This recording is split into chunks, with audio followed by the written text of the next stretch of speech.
할렐루야. 우리 자우른 사실 때 하나님의 복을 받으셨습니다. 네, 하나님의 복을 받으셨습니다. 오늘은 특별한 날인 줄 믿습니다.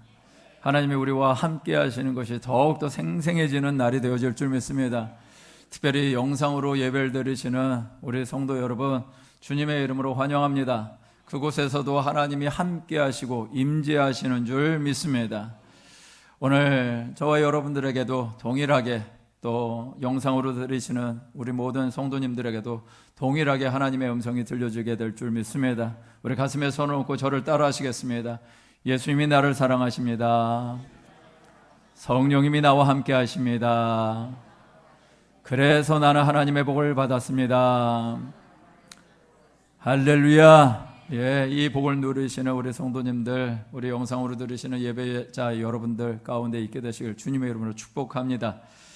자, 예, 우리가 지금 처하고 있는 상황이 참 어렵습니다. 예, 두려움이 많습니다. 그러나 이 두려움의 자리에서 우리가 해야 될 것은 정말 하나님께 간구하는 것입니다. 우리가 기도할 때 그 말씀이 있습니다. 내 이름으로 일컫는 내 백성이 겸비하여 기도하면 내가 하늘에서 듣고 이 땅의 죄를 사하고 이 땅을 고치실 것이라고 말씀하셨습니다. 그런데 그 말씀이 우리는 이제 그렇게 해서 나라와 민족을 위해서 기도해야 되고 이 땅을 위해서 기도해야 된다라는 것을 그렇게 생각을 하고 있는데, 그 말씀의 배경을, 사실은 이 말씀은 솔로몬이 성전을 완공하고 하나님 앞에 봉헌식을 하고 나서 하나님의 음성을 듣고 나서 하나님의 말씀, 특별히 네가 뭘 원하느냐라고 했을 때 내가 백성을 위해서 지혜를 구합니다 라고 했을 때 하나님이 주신 말씀의 부분이었습니다. 그런데 이제 그 말씀대로 축복의 대상이 되고 축복의 통로가 되어지면 좋겠는데, 너희가 그럴 날이 올 거야. 어떤 날? 오늘 말씀을 제가 읽어드리겠습니다. 내가 하늘을 닫고 비를 내리지 아니하거나 혹 메뚜기들에게 토산을 먹게 하거나 혹 전염병이 내 백성 가운데 유행하게 할 때에 내 이름으로 일컫는 내 백성이 그들의 악한 길에서 떠나 스스로 낮추고 기도하여 내 얼굴을 찾으면 내가 하늘에서 듣고 그들의 죄를 사하고 그들의 땅을 고칠지라 라고 말씀하셨다라는 것입니다. 그렇다는 얘기는 지금 이 땅 가운데 벌어지고 있는 이 모든 상황들, 전염병들은 여러분, 하나님의 백성이 하나님을 떠난 자리에 나타나는 흔적이요 증거라는 사실입니다. 말씀으로 돌아가서 정말 생각을 해봐야 됩니다. 이것이 자연적인 재해나 어떤 과학적인 미생물에 의해서, 바이러스에 의해서 이렇게 된 것이니까 이것을 잡아야 되겠다라고 연구하고 백신을 만드는 것이 중요합니다. 그러나 이 바이러스는 왜 생겨나느냐, 왜 이 땅 가운데 이런 일들이 벌어지느냐, 이런 부분에 있어서 우리는 정말 하나님의 말씀으로 돌아가서 기도를 해야 된다는 것이죠. 오늘 저와 여러분들이 기도의 제목을 가지고 나아갈 것입니다. 하나님, 이 땅에 이 넘쳐나고 있는 이 질병의 역사 보니까 거짓과 기만의 역사들이 있는 곳에 다 그런 질병이 퍼져갔습니다. 그리고 그들이 그런 삶을 계속해서 남들에게 퍼져버렸습니다. 물론 억울하게 당하신 분들도 많고 억울하게 그런 일들로 인하여 전염자가 되신 분들도 있습니다. 하나님, 어찌하든 간에 이 땅 가운데 있는 이 거짓과 기만의 역사가 끊어지게 하여 주시옵시고, 이 나라 민족이 정말 축복의 통로로 살아야 되는데 그러지 못한 우리의 삶의 현실이 무엇인가가 문제가 있다면 회개하게 하시옵소서. 그 스스로 겸비하여 하나님의 뜻을 이루어갈 수 있는 기도의 사람들 될 수 있도록 역사해 달라고 이 나라 민족을 위해서 기도하고, 또 이 일들을 위해서 수고하시는, 정말 헌신하셔서 고생하시는 의료진들 가운데 이 질병이 확산되지 아니하고 저들의 섬김을 잘 받아서 이 땅에 안전한 지역이 될 수 있도록 역사해 달라고, 섬기시는 모든 분들에게 강건함의 은혜를 더해주시고 지치지 않게 은혜를 달라고 한번 두 가지를 놓고, 그리고 오늘 예배를 위해서 주여 한번 부르시는 통성으로 기도합니다. 주여, 살아계신 하나님, 하나님의 역사가 우리 가운데 일어나길 간절히 원합니다. 내 이름으로 일컫는 내 백성이 그 악한 길에서 떠나 스스로 경배하여 기도하면 내가 하늘에서 듣고 이 땅의 죄를 사할 것이고 이 땅을 고치실 것이라고 말씀하셨습니다. 아버지 하나님이여, 이 땅에 기근이 있고 이 땅에 전염병이 있는 이유는, 이 땅에 황충이 있는 이유는 다름이 아니라 하나님을 떠나버린 이 땅의 인류를 향한 하나님의 그 돌보심을 놔버린 것이었습니다. 오늘 하나님 은혜를 더하여 주셔서 하나님의 돌보심을 회복할 수 있도록 역사해 주시길 원합니다. 하나님의 돌보심을 회복하는 이 나라 민족이 되게 하여 주시옵소서. 부끄러운 나라가 되지 말게 하여 주시고, 수고하고 애쓰는 모든 분들의 간구를 아버지 하나님, 그들 가운데 하나님의 백성들이 있다면 그 기도를 들으시고 역사해 주시옵소서. 무엇보다도 하나님의 전적인 치료하심이 있기를 간절히 원합니다. 하나님의 도우심을 구합니다. 하나님을 멀리 떠나버린 백성이 되지 말게 하시고 하나님을 가까이 하는 이 민족이 되게 도와주시옵소서. 아버지 하나님이여, 성적인 타락과 아버지 하나님이여 낙태와 아버지 하나님이여 수많은 생명을 경시하는 이 모든 악한 일들이 이 나라 민족에서 끊어지게 하여 주시옵시고, 아버지 하나님이여 저희 질병으로부터 아버지 하나님이여 벗어날 수 있는 하나님의 은혜와 긍휼을 구하게 하여 주시옵소서. 아버지 하나님, 우리 교회가 하나님을 예배하기를 원합니다. 아버지 하나님이여, 있다는 수많은 재단들이 하나님 앞에 예배할 것입니다. 아버지 하나님이여, 여러가지 어려운 상황 속에서도 그 단을 지키고자 하는 그 레위인의 마음을 하나님이여 기억하여 주시옵시고, 우리의 성도님들의 마음을 기억해 주시옵소서. 각자의 삶의 자리에서 하나님의 성전, 골방을 하나님의 성전 삼아 예배하는 우리 모든 성도님들을 기억하여 주시옵소서. 오늘 우리의 예배를 받으시는 살아계신 예수님의 이름으로 기도합니다. 아멘. 우리 하나님 앞에 찬양하며 나갑니다. 주님의 임재, 주님의 임재 안에서 내 영혼 만족합니다. 주님의 은혜 아래서 내 영혼 기뻐합니다. 다시 고백합니다. 주님의 임재 안에서 내 영혼 만족합니다. 주님의 은혜 아래서 내 영혼 기뻐합니다. 주님 한 분만 찬양합니다. 크신 주 이름 높여드립니다. 주님 경배합니다. 높고 영화로우신 주. 살아계신 하나님, 오늘도 이 자리에 우리 주님 함께하여 주셔서 예배하게 하시고 예배의 주인으로 섬기고 모실 수 있는 은혜를 주심을 감사드립니다. 주님 한 분만 예배하기를 원합니다. 다른 어떤 것을 예배하는 자가 되지 말게 해 주시고 오직 주님 한 분께 집중하여 예배하는 예배자들이 다 되게 이 시간에 은혜를 베풀어 주시옵소서. 이 성전에서도 각자의 골방을 성전 삼아 예배하는 우리 모든 성도님들에게도 우리 주님 모시고 예배하는 하는 주님의 임재가 가득한, 주님의 영광이 가득한 예배를 올려드리게 하여 주시옵소서. 오늘 주님의 음성 듣기를 원합니다. 이 땅 가운데 행하실 주님의 음성이 편만히 이루어지게 하여 주시고 우리의 삶 가운데도 이루어지는 은혜가 있게 하여 주시옵소서. 살아계신 예수님의 이름으로 기도합니다. 아멘. 할렐루야. 우리 한번 좌우로 인사하실 때, 또 영상으로 예배를 들으시는 모든 분들의 가정 안에서도 하나님의 성령이 당신과 함께 하십니다. 하나님의 성령이 당신과 함께 하십니다. 할렐루야. 예, 여러분 축복하는 것 가운데 역사가 일어나게 될 줄 믿습니다. 예, 축복하는 자들에게 하나님의 복이 함께 하십니다. 그리고 그 선포되어진 말씀이 결국 우리에게 축복으로 역사하게 될 줄 믿습니다.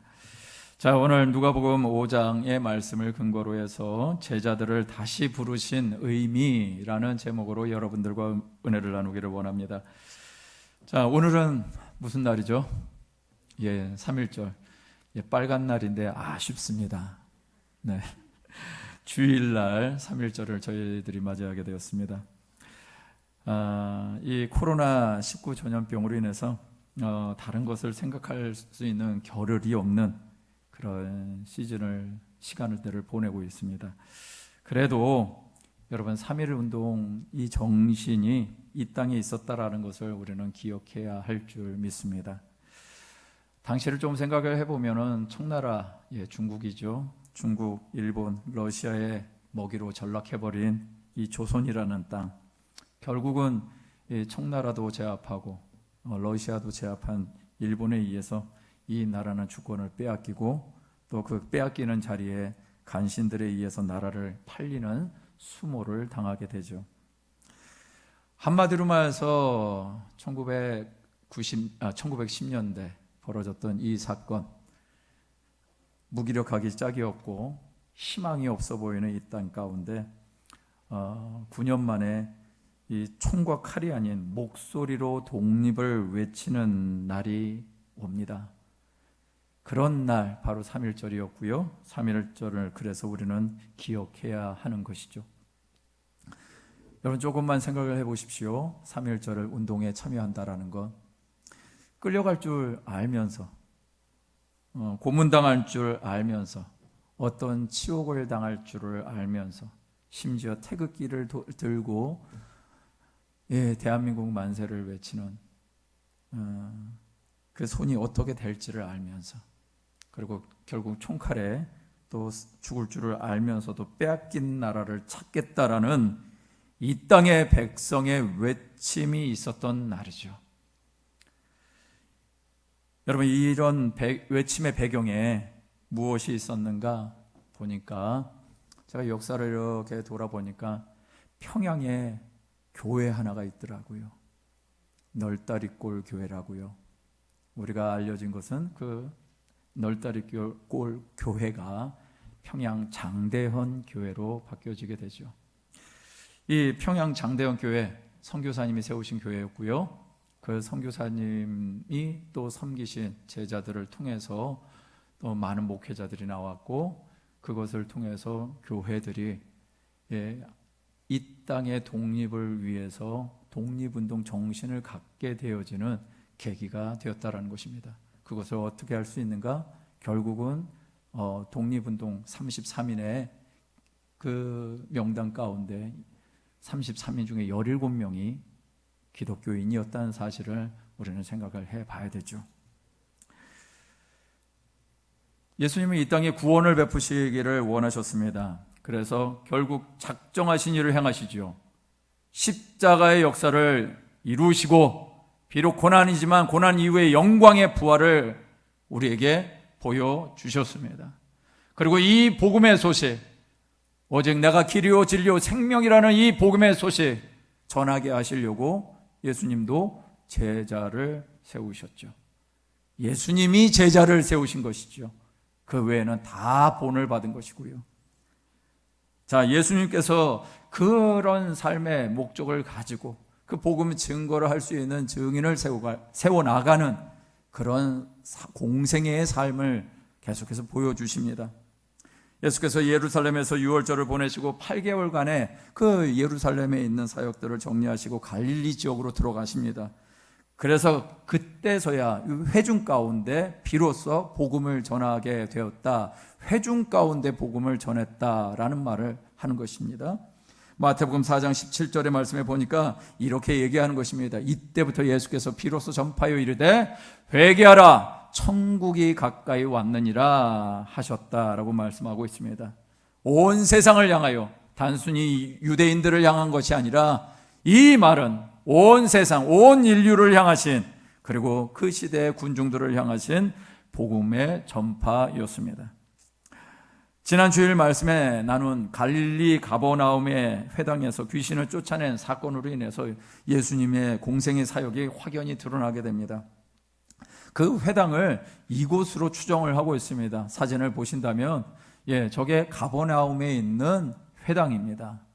그래서 저 회당에 가보신 분들도 있으실 것이고, 가보신 분들은 갑자기 미소를 지을 수도 있습니다. 나 저기 가봤어. 그럴 수도 있겠죠. 자, 저 회당에서 예수님께서 복음을 전하시면서 눌린 자, 특별히 이 이사야 61장에 있었던 가난한 자, 포로된 자, 눌린 자를 자유케 하신다라는 그런 약속의 말씀을 성취하시는 장면이 바로 저곳에서 이루어지는 것이죠. 자, 예수님의 소문이 갈릴리 전역으로 퍼지게 됩니다. 그러면서 이어지는 오는 본문의 말씀입니다.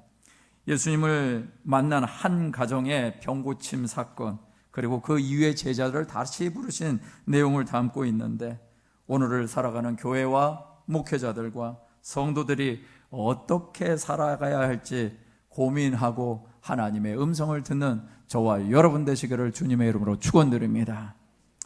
두 가지 말씀을 드리겠습니다. 첫 번째는요, 예수님이 주고 싶어하는 것을 알라라는 것입니다. 한번 마스크를 쓰셨지만 한번 같이 읽어볼까요? 시작. 예수님이 주고 싶어하는 것을 알라. 정말 주님이 주고 싶어하는 것이 무엇인지. 자, 아까 그 회당에서 예수님은 복음을 전하셨습니다. 그래서 귀신 들린 자를 자유케 하셨습니다. 그리고 나서 이어지는 것이 바로 한 집을 방문하게 되어지는데, 그 집에 보니까 열병을 앓고 있는 여인이 있던 것입니다. 그 집은 성경에 보니까 시몬의 집이다. 시몬 베드로의 집인 것이죠. 그리고 그곳의 여인은 바로 장모였습니다. 자, 그 집터가 바로 아까 그 회당 옆에 그 집터가 있습니다. 그래서 저기는 그것을 기념해서, 옆에 신식 건물은 그것을 기념해서 가톨릭 성당에서 성당을 만든 것입니다. 자, 저렇게 이제 고증을 하고 있는데, 어쨌거나 이 예수님께서 이 중한 열병을 앓고 있는 시몬의 장모에게 다가가셔서 말씀하십니다. 누가복음 4장 39절 말씀해 보니까 이렇게 말씀하고 있어요. 예수께서 가까이 서서 열병을 꾸짖으시는데 병이 떠나고 여자가 곧 일어나 그들에게 수종을 들었다라고 얘기합니다. 여러분, 예수님께서 하신 일은 무엇입니까? 예수님께서 그 장모의 열병을 고치셨다가 아니라 뭐라고 하고 있죠? 꾸짖었다라고 얘기를 하고 있습니다. 여러분, 열병을 고쳤다라고 얘기하는 것이 맞지 않을까요? 열병을 주님께서 치료했다라고 얘기하는 것이 맞아야 될 텐데, 오늘 성경 말씀에 보니까 이 열병을 마치 인격처럼 예수님이 꾸짖었다라고 성경이 얘기하고 있는 것입니다. 그랬더니 병이 나았다가 아니고 병이 떠나갔다라고 얘기를 합니다. 오늘 이 말씀만 봐도 우리가 이 세상, 지금 현재 우리가 살고 있는 우리의 삶의 자리에서 어떻게 기도해야 될지, 어떤 마음으로 살아가야 될지 눈에 보이시는 줄 믿습니다. 사람들이 놀라게 하는 일이 벌어집니다. 그 소문이 계속해서 퍼집니다. 그랬더니 누가복음 4장 40절에서 41절 상반절에 보니까 이런 일이 또 벌어집니다. 해질 무렵에 사람들이 온갖 병자들을 데리고 나오매 예수께서 일일이 그 위에 손을 얹으사 고치셨다. 여러 사람에게 귀신들이 나가며 소리 질러 이르되 당신은 하나님의 아들입니다 라고 얘기를 하는 것이었습니다. 여러분, 여기에서도 보면 41절 하반절에 보면 이런 말씀이 있습니다. 한번 같이 읽어볼까요? 시작. 예수께서 꾸짖으사 그들이 말함을 허락하지 아니하시니 이는 자기를 그리스도인 줄 알미러라. 할렐루야. 여러분, 오늘 이 말씀 가운데 귀신들이 계속 지난주에도 말씀 나눴는데 귀신이 연이어서 언급이 되고 있습니다. 말씀 가운데 앞에 있으니까 굳이 이거를 또 언급할 필요가 있을까? 그런데 어쨌거나 마태는 이 말씀을 있는 그대로 적은 것입니다. 하나님의 성령이 감동해 주신 대로 기록한 것이죠. 그리고 나서 보니까 귀신을 향해서도 동일하게 꾸짖으십니다. 질병을 향해서도 예수님이 꾸짖으시고 귀신 축사하시면서도 예수님은 꾸짖으십니다. 이것을 보면 우리가 해야 될 일이 무엇인가요? 이 땅 가운데 우리가 살아가는 동안 이런 일들이 벌어질 때 우리가 해야 될 일은 바로 이것이다. 주님처럼 주님의 마음을 가지고 주님의 당당함을 가지고 주님처럼 선포하고 살아가는 것, 그것이 성도의 모습이라는 것이죠. 특별히 갈릴리 지역에 공생의 사역을 하시는 것을 마태복음은 아까 우리가 함께 나눈 것처럼 이렇게 얘기하십니다. 회개하라, 천국이 가까이 왔느니라 라고 얘기를 하시는 거죠. 여러분, 회개하라, 천국이 가까웠다라고 예수님이 말씀하실 때 마태는요, 마태복음 4장 13절에서 17절에 이런 얘기를 먼저 기록을 하고 있습니다. 무엇이냐? 나사렛을 떠나 스불론과 납달리 지경의 해변에 있는 가버나움에 가서 사시니 이는 선지자 이사야를 통해서 하신 말씀을 이루려 하심이라. 일러스되 스불론 땅과 납달리 땅과 요단강 저편 해변길과 이방인의 갈릴리여, 흑암에 앉은 백성이 큰 빛을 보았고 사망의 땅과 그늘에 앉은 자들에게 빛이 빛이었도다 하였느니라 라고 말씀하시는 것입니다. 그러면서 이어지는 것이 회개하라, 천국이 가까웠다 라고 예수님이 선포하셨다라는 것입니다. 여러분, 이 말씀은 이사야서 9장 1절에서 3절까지의 말씀을 마태가 인용해서 기록한 것입니다. 그렇다면 성경 말씀을 자세히 보시면 성경이 보고 있는 세상의 관점이 뭐냐라는 것입니다. 잠시 마태복음 4장 16절 말씀을 다시 한번 보여주시겠습니까? 여러분 보시면 16절 말씀에 이 땅의 백성을 어떻게 보고 있습니까? 흑암에 앉아있는 존재로 보고 있고요. 그래서 흑암에 앉아있기 때문에 빛이 필요한 존재다. 그리고 이 땅을 어떤 땅으로 보고 있습니까? 사망의 땅으로 보고 있다라는 것입니다. 그리고 그 사망의 땅, 그늘에 앉은 자들, 이것이 이 땅을 바라보고 있는 성경의 관점이라는 것입니다. 세상은 이 세상을 굉장히 낙관적으로 봅니다. 이 땅이 잘 될 거야 라고 봅니다. 그런 사람들이 많이 있습니다. 그러나 그런 것과 반면에 이 세상은 종말로 치닫고 있다라고 얘기하는 사람들이 많이 있습니다. 종말로 치달으니까 여기에서 어떻게든 살아내서 우주를 가야 된다라고 얘기하는 과학자들도 있고 기업가들도 있습니다. 그렇게 피하면은 인류가 희망이 있을까요? 온 우주를 만드신 분이 하나님이십니다. 인류의 마지막 때는 이 모든 것이 다 바뀔 것입니다. 성경이 보고 있는 이 세상, 왜 이런 세상이 됐을까요? 인간이 이런 세상에 살고 인간 존재가 사망을 향해서 가는 존재다라고 성경은 얘기하고 있습니다. 그런데 그거를 인간이 막을 수 있다 없다? 막을 수가 없다. 흑암의 세상, 사망의 세상을 인간이 막을 수가 없어서 그 흑암의 곳에 빛이 와야만 했고 그 사망의 땅에 생명이 들어와야만 했다. 그래서 그 생명이 누구다? 그 빛이 누구다? 예수 그리스도다 라고 성경이 얘기하고 있는 것입니다. 여러분, 세상은 이거를 안 믿을 것입니다. 과학으로 많이 생각을 하고 있는 사람들은 어떻게 과학적인 세상에서 이런 얘기를 듣겠냐라고 할 것입니다. 그러나 여러분, 하나님이 이 땅에 구원을 위해서 오실 수 있는 방법, 하나님이 그 구원을 이루실 수 있는 방법은 이 땅에 빛이신 주님, 온전한 빛, 어설프게 닮은 빛 말고요.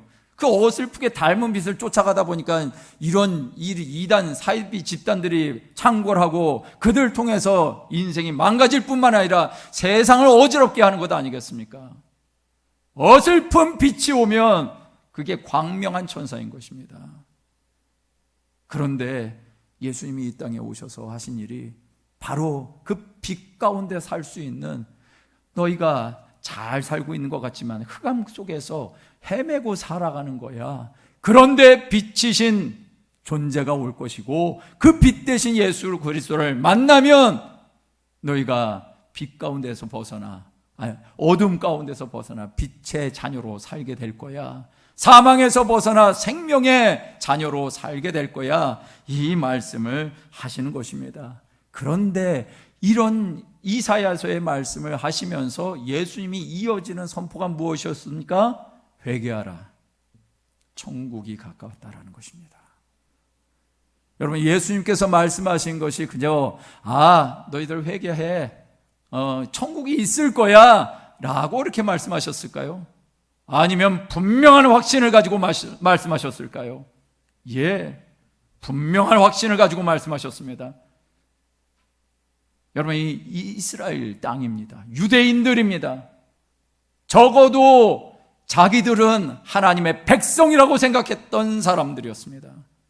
이방 땅도 아니고 자기 민족 비스무리하게 생겨있는 사마리아 땅도 아니고, 예수님이 선포하신 것은 자기 백성에게 선포하셨다. 하나님의 백성에게 선포하셨다라는 것입니다.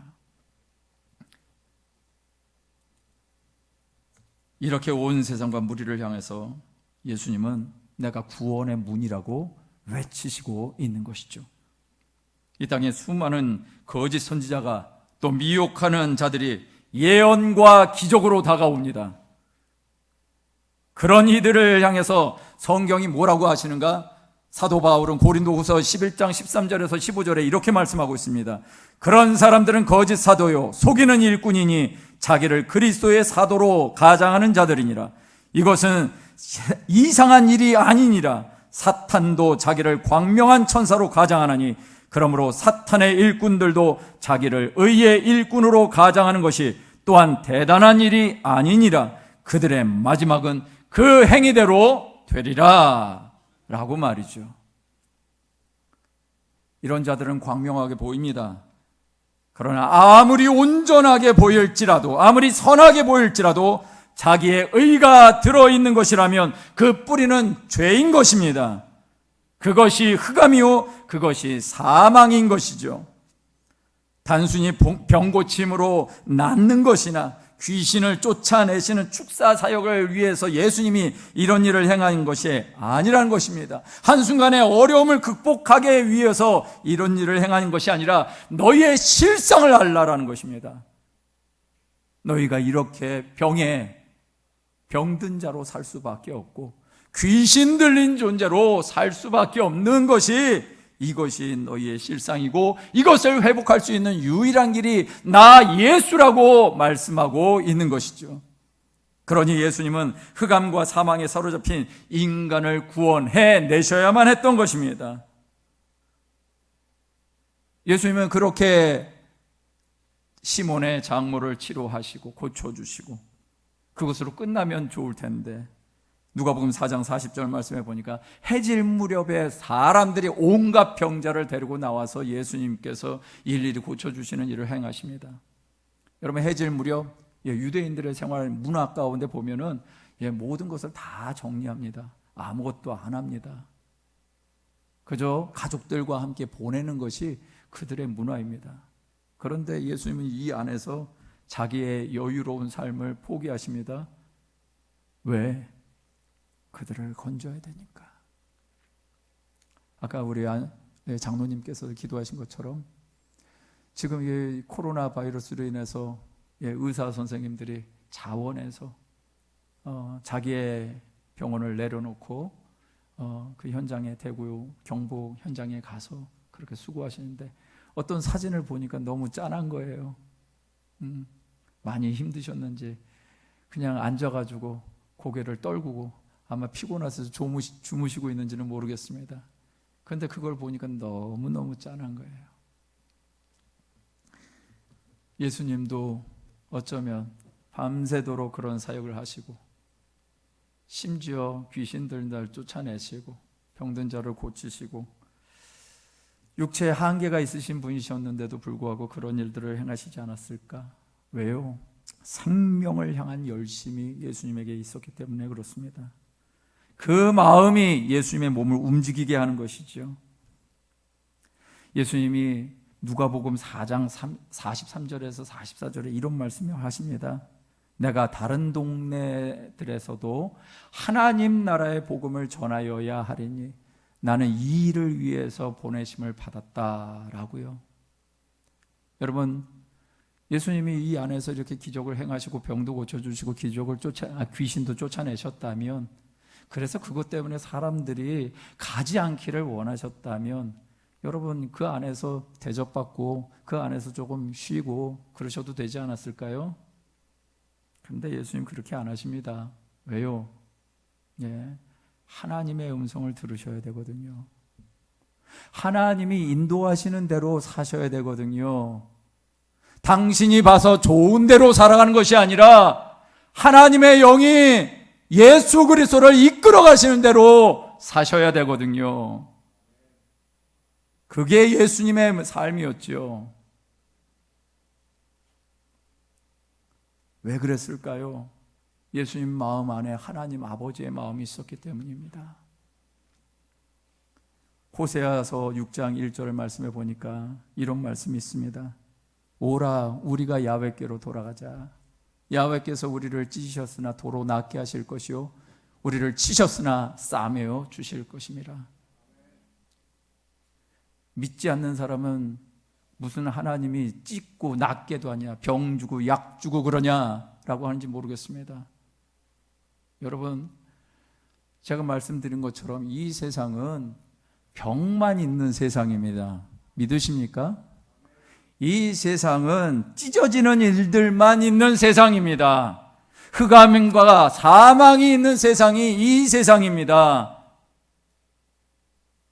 하나님의 은혜가 있어서 이 세상이 지금 이렇게 그나마 가고 있는 겁니다. 그런데 하나님의 손이 떠나가면 어떤 일이 벌어지는가? 바로 이런 일이 벌어진다는 것입니다. 찢어지는 역사가 일어나고 치는 역사가 일어난다. 그런데 야훼께로 돌아가기만 하면, 하나님께로만 돌아가기만 하면 너희가 나을 것이고 싸매어질 것이다라고 주님이 말씀해 주셨다라는 것을 호세아 선지자가 얘기하고 있는 것입니다. 돌아가기만 하면. 오늘 이 나라, 이 민족, 여러분 예수님의 마음이 무엇이겠습니까? 너무 멀리 갔어 너희. 이 나라 민족이 너무 멀리 갔고 교회가 너무 멀리 갔어. 그래서 교회가 점점 닫혀지는 일들이 벌어지고 이 나라는 전염병이 창궐하고 이런 것은 아닐런지요.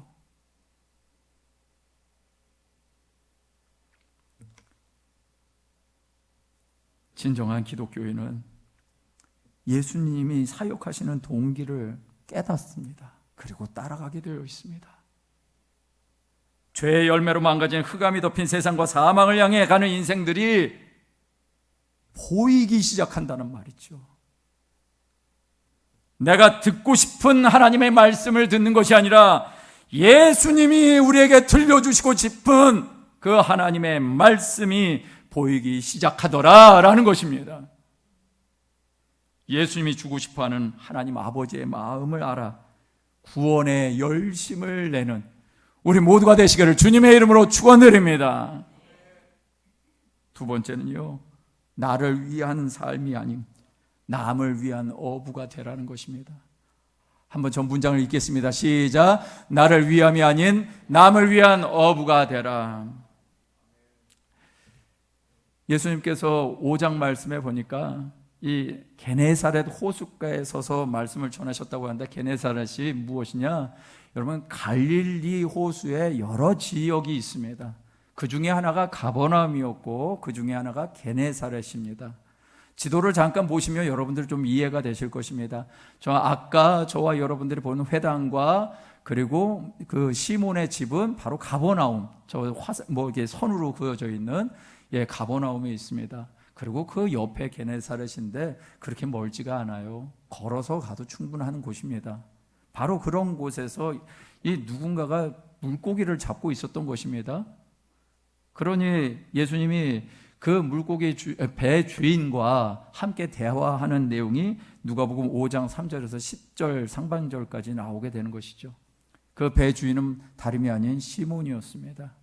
시몬이 고기를 잡고 있는데 예수님이 말씀하십니다. 깊은 데로 가서 그물을 내려 고기를 잡으라고. 그랬더니 우리가 밤이 맞도록 수고했는데 잡은 것이 하나도 없습니다. 그러나 당신이 그렇게 말씀하시니까 말씀을 의지해서 내가 그물을 내리겠습니다 라고 했더니 그가 그대로 하니 물고기를 심히 많이 잡았다라고 얘기를 하는 것입니다. 그래서 자기 동무들에게 손짓해서 같이 와가지고 물고기를 잡고 보니까 2배에 가득 차서 배가 잠길 정도가 되었는데, 그런 상황에서 시몬이 예수님께 한 얘기가 8절에 나옵니다. 이 8절 말씀은 뭐냐?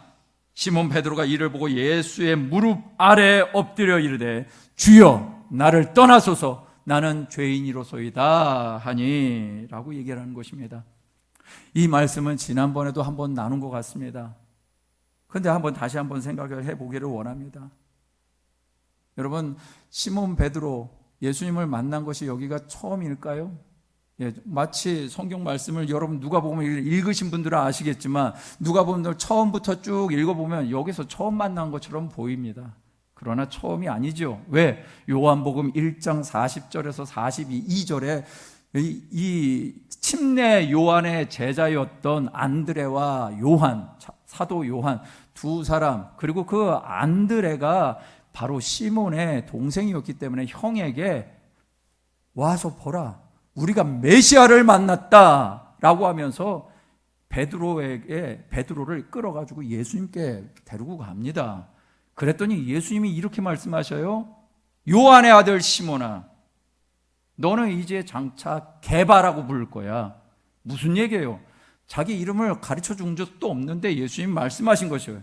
자기 이름을 예수님이 알고 계셨어요. 그리고 자기 이름뿐만 아니라 자기의 새로운 이름까지 지어주신 분이 누구다? 예수님이었어요. 이런 경험을 한 시몬이 지금 뭘 하고 있는 거예요? 물고기를 잡고 있는 거예요.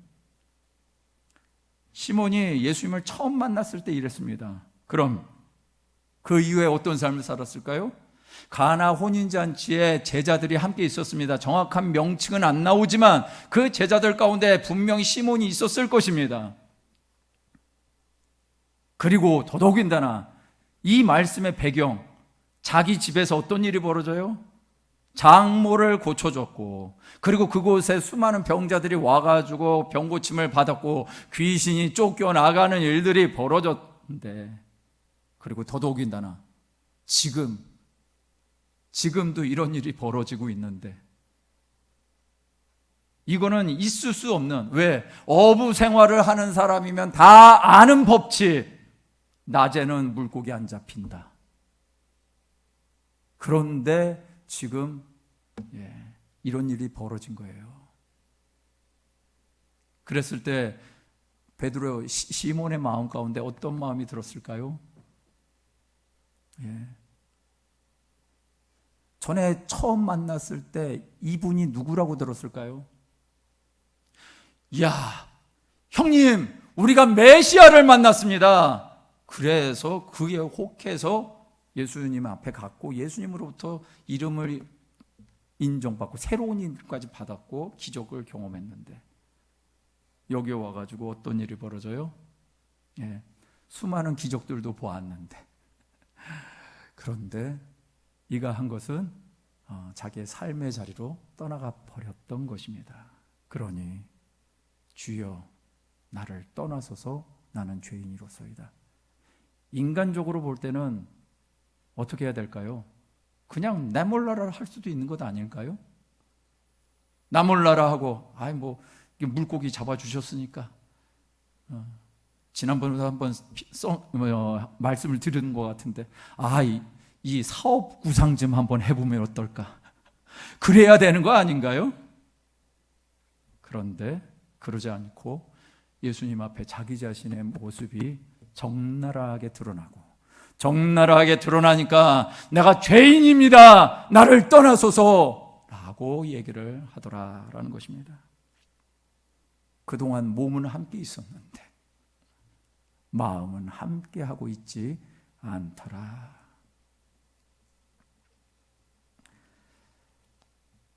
여러분, 예수님께서 왜 베드로를 이렇게 만나셨는지 이제 이해가 되시겠습니까? 다시 부르실 수밖에 없는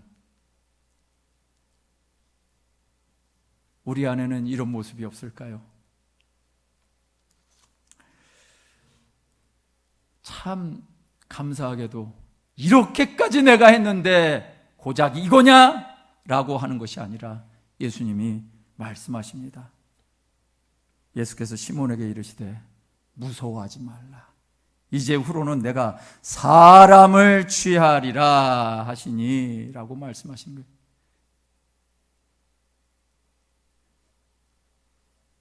이것이 예수님의 사람, 예수님의 제자들에게 명령하신 것을, 이건 오직 예수님의 특별한 존재만 이렇게 명령하신 것일까요? 아니면 기독교인의 존재 이유일까요? 여러분, 이것이 기독교인의 존재 이유인 거예요. 부르셨다는 것은 우리를 구원하셨다는 것이고, 그리고 구원받은 사람이 어떻게 살아가야 할지를 보여주시는 말씀이 바로 오늘 이 말씀인 것이죠. 예수님 때문에 이루어진 나의 구원받음을 남의 구원을 위해서도 살라라고 말씀하시는 것이죠. 여러분, 이단과 사이비 종교의 특징이 무엇입니까? 나의 구원을 위해서 남의 구원을 이용하는 것 아니겠습니까? 우리가 잘 알죠. 지금 확 드러났으니까. 그들의 특징이, 특별히 이 종교 집단의 특징이 무엇입니까? 거짓과 기만으로 사람을 속이는 것이고, 자기의 이익을 위해서 그들의 재산을 뺏는 것이고, 부모와 자식 간의 인륜도 저버리게 하는 것이고, 심지어 이 교묘한 이 이단의 교리로 부부지간도 어렵게 만들고, 멀쩡한 유부녀도 이혼시켜서 자기의 여자로 만들어버리는 것. 그래서 영혼을 파괴시키고 귀신에게 도둑질 당하는 인생을 살게 하는 것. 이것이 바로 이 악한 존재, 집단들의 모습 아니냐. 그런데 그것이 과연 이단과 사이비 집단에만 있을까요? 이 세상에는 없을까요? 세상 악한 사람들도 조금씩 다르긴 하지만 이런 방법으로 살고 있는 건 아닌가요? 이게 세상 사는 방법이야 라고 얘기하는 수많은 말들에 우리는 그저 그렇게 따라가고 있는 것은 아닐까요? 제가 처음에 3.1운동 말씀을 드렸습니다. 여러분, 3.1운동 거저된 것 아닌 거 아시죠? 3.1운동이, 우리는 3.1운동이 있었대 라고 얘기하지만 3.1운동이 정말 거저 있었을까요? 예. 좀 전에 말씀드린 것처럼 누군가가 앞장섰고 그 누군가 안에는 수많은 기독교 그리스도인들이 있었다라는 것입니다. 조선 땅에 몇 안 되는 그 기독교인들이 앞장섰었고요. 그리고 그것으로 인해서 수많은 교회들이 불타고 심지어 성도들이 탄압받고 죽기까지 했습니다. 흑암의 고통의 시간, 아무도 기운낼 수 없을 것 같은 이 나라 민족 가운데 예수님을 바로 믿는 사람들이 있었다라는 것이죠. 그것이 평양의 장대현 교회였고, 그 장대현 교회는 어떻게 생겼는가 봤더니 어떤 미국인 선교사님이었더라고요. 사무엘 모펫이라는 선교사님이 자기의 인생에 정말 좋은 기회를 다 놔두고 조선이라는 듣도 보도 못한 그런 나라에 와서 복음을 전하기 시작한 것입니다. 그가 복음을 전하는데 얼마나 고통스러웠을까요? 예, 생활, 문명, 거기다가 이 땅에 있는 수많은 사람들, 그리고 가난하고, 죄송합니다 이런 표현을 써서, 이 민족에 게으름이 있고 술 취함이 있고 깨끗하지 않고 그런 삶을 살았던 이 민족. 그런데 그런 민족의 소망을 담고 복음을 전했던 한 인생이 있습니다.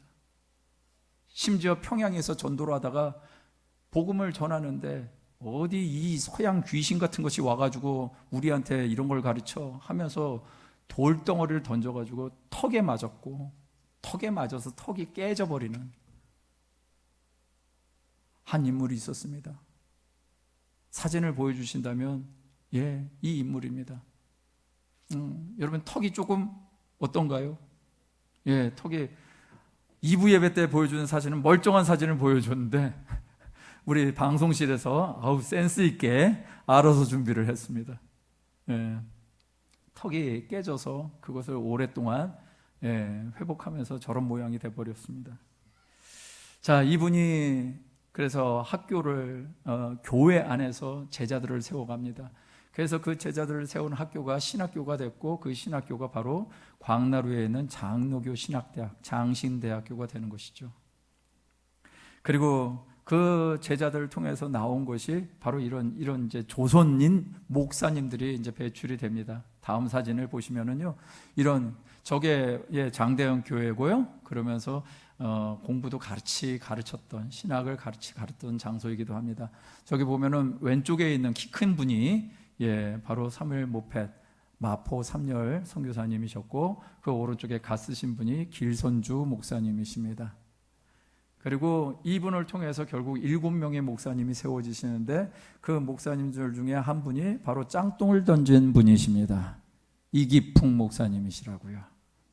이기풍 목사님은 사무엘 모펫 선교사님이 장대현 교회를 지을 때 불질렀던 사람입니다.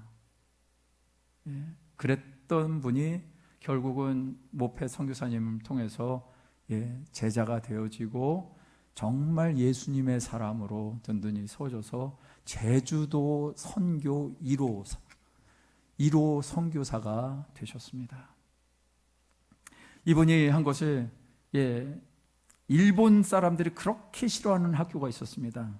그 학교가 숭실중학교, 숭실대학, 숭의 여학교였습니다.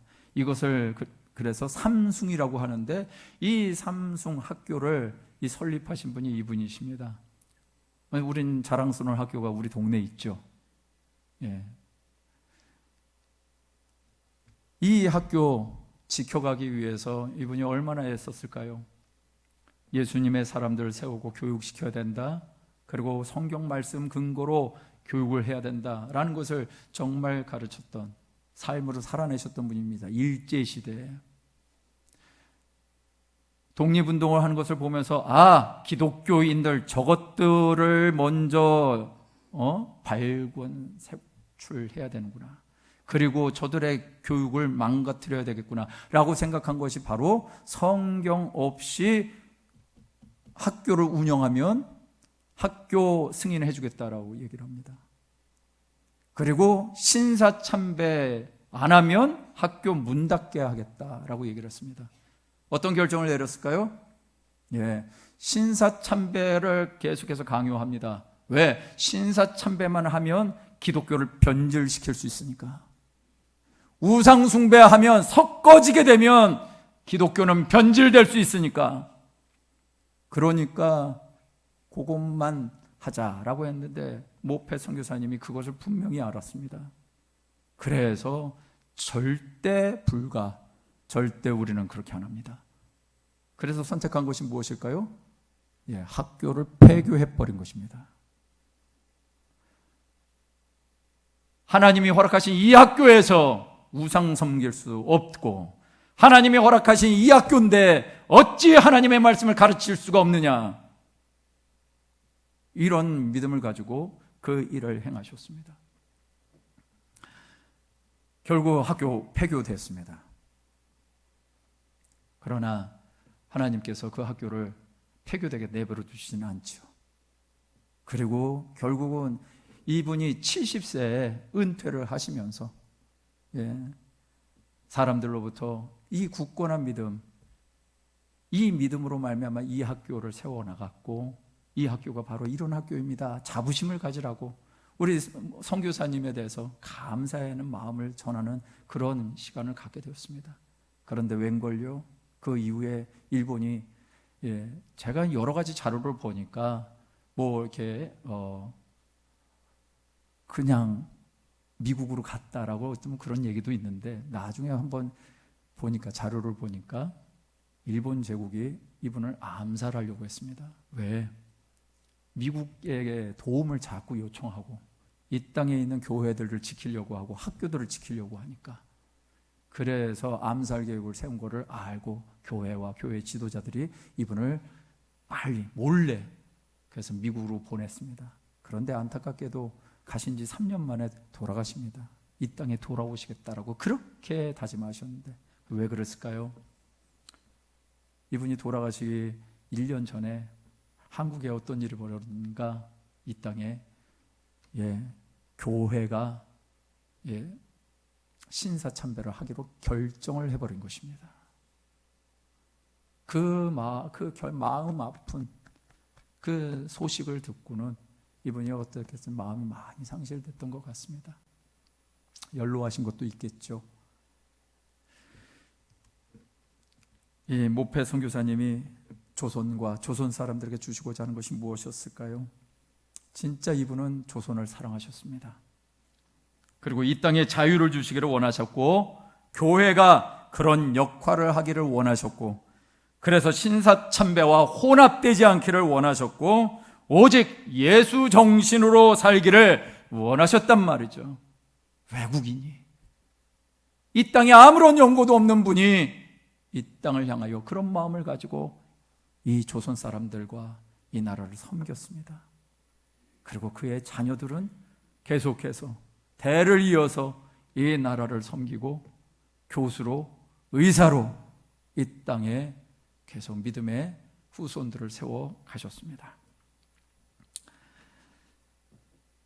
이 절망적인 이 조선 땅에 희망을 만들어내신 분이 예수의 사람이었다, 진짜 예수의 사람이었다라는 것을 보여주신 것이죠. 오늘 살아가는 우리는 어떻게 살아야 될까요? 우리는 정말 어떻게 살아야 될까요? 3.1절이니까 그냥 절기만 지나가고, 오늘 주일이니까 주일 예배를 드리는 정도로 끝나면, 오늘 우리의 마음 가운데 그 정도로 끝나면 안 될 것 같습니다. 고린도후서 1장 12절 말씀, 이 말씀을 함께 같이 읽어볼까요? 시작. 우리가 세상에서 특별히 너희에 대하여 하나님의 거룩함과 진실함으로 행하되 육체의 지혜로 하지 아니하고 하나님의 은혜로 행함은 우리의 양심이 증언하는 바니 이것이 우리의 자랑이라. 할렐루야. 오직 예수 그리스도의 마음을 가지고 살아가는 것. 진정한 예수님의 사람은 이 삶의 전 영역에 정말 주님의 마음을 가지고 살게 되어 있고, 주님의 마음을 가지고 산다면 누군가의 구원을 위해서 근신하며 고민하며 살게 되어 있다라는 것입니다. 그래서 세상은 변화가 일어나는 것이고, 거짓과 기만으로 추악하고 불의한 세상에 소망이 생겨나게 하는 것, 이것이 성도의 모습이고 그리스도인의 모습, 기독교인의 모습인 줄 믿습니다. 사람을 거짓과 속임으로 낚는 인생이 아니라 예수님의 진심 있는 삶으로 교회를 위하고 세상을 위하는 참된 어부와 같은 삶, 그것이 우리 모두의 삶이 되시기를 주님의 이름으로 축원드립니다.